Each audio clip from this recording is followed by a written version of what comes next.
اعوذ باللہ من الشیطان الرجیم پناہ مانگتا ہوں میں اللہ کی شیطان مردود سے۔ بسم اللہ الرحمن الرحیم شروع اللہ کا نام لے کر جو بڑا مہربان نہایت رحم والا ہے۔ اقترب للناس حسابهم وهم في غفلة معرضون ما يأتيهم من ذكر من ربهم محدث إلا استمعوه وهم يلعبون لاهية قلوبهم وأسروا النجوى الذين ظلموا هل هذا إلا بشر مثلكم أفتأتون السحر وأنتم تبصرون قال ربي يعلم القول في السماء والأرض وهو السميع العليم۔ لوگوں کا حساب اعمال کا وقت نزدیک آ پہنچا ہے اور وہ غفلت میں پڑے اس سے منہ پھیر رہے ہیں۔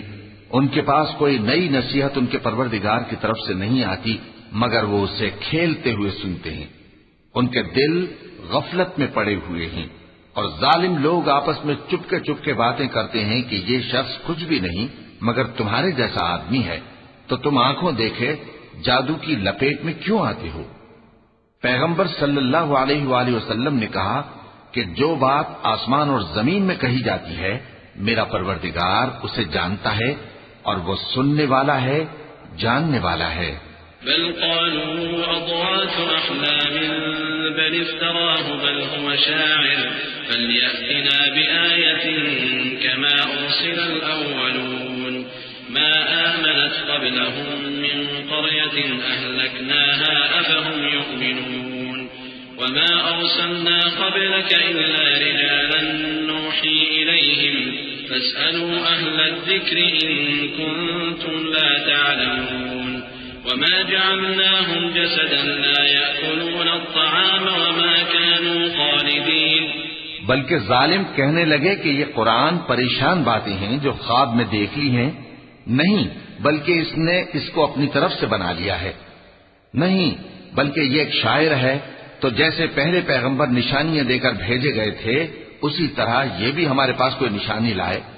ان سے پہلے جن بستیوں کو ہم نے ہلاک کیا وہ ایمان نہیں لاتی تھیں، تو کیا یہ ایمان لے آئیں گے؟ اور ہم نے تم سے پہلے آدمی ہی پیغمبر بنا کر بھیجے جن کی طرف ہم وہی بھیجتے تھے۔ اگر تم نہیں جانتے تو جو یاد رکھتے ہیں ان سے پوچھ لو۔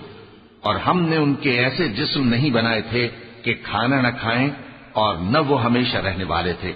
ثم صدقناهم الوعد فأنجيناهم ومن نشاء وأهلكنا المسرفين لقد أنزلنا إليكم كتابا فيه ذكركم أفلا تعقلون۔ پھر ہم نے ان کے بارے میں اپنا وعدہ سچا کر دیا تو ان کو اور جس کو چاہا نجات دی اور حد سے نکل جانے والوں کو ہلاک کر دیا۔